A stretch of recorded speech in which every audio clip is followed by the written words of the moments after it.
It's from The Italian Job, made in 1969, with a strange cast: Michael Caine, Noel Coward and Benny Hill.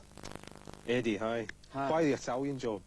Well, I love it. I've seen it so many times. When I was at college, I loved this so much that I got a 16mm print out of this and put it on as an after-show party after I directed this film, which I directed this play, which I'd done really badly. But The Three Musketeers I did. But I just put this on, and I just kept coming back to it. And then when I did Definite Article, I've got a mini chase around London because it's, I don't know, it was Michael Caine at his height. I don't think Americans really know about this film, but it's just beautiful. It's a very cool late 60s British movie. The mini chases are great. The humour in it is great. It's I don't know. It's just very cool and sexy and stupid.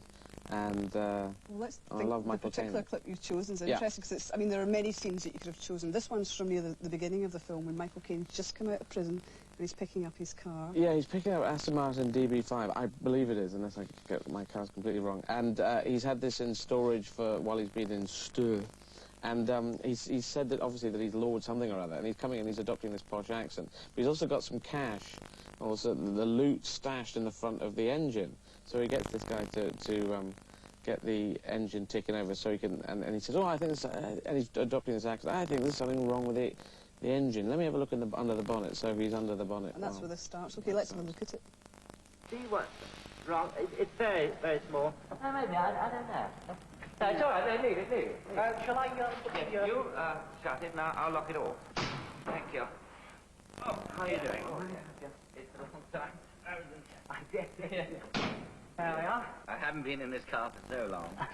Yes, I gather you've been in India for about 2 years, Yes, shooting tigers. Oh, really? Splendid. The garage bill, sir? Yes. Well, I'm afraid it's £200. But of course, if you insist, we can charge it. Oh, no. Please. There's a bounty for shooting tigers, you know. Well, I mean, there's no... £50 a head.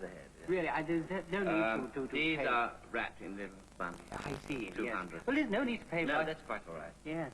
Yes, you must have shot an awful lot of tigers, sir. Yes, I used machine gun.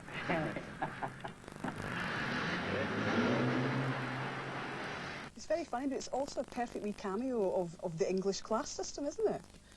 Well, them taking the piss out of the English class system, but it's also like a fine wine. That scene just keeps... I can watch it again and again and again. It just gets better. There's certain scenes that I can see over and over again, and they just keep happening. From one with Irene Handel as Benny Hill's sister, and talking about Benny Hill having this problem with a woman called Annette, and she comes in, she's this big steam-driven woman who pushes a trolley, and it's... The car chases, it's just a very cool...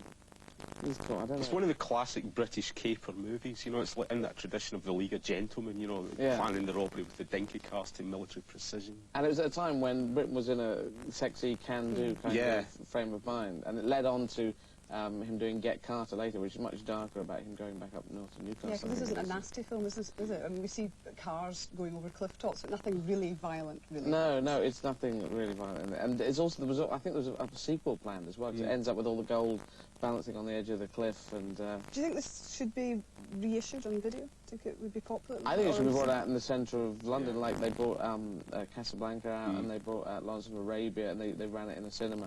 I think Italian Job should have a re-release in the centre of London. Eddie Izzard, thank you very much indeed.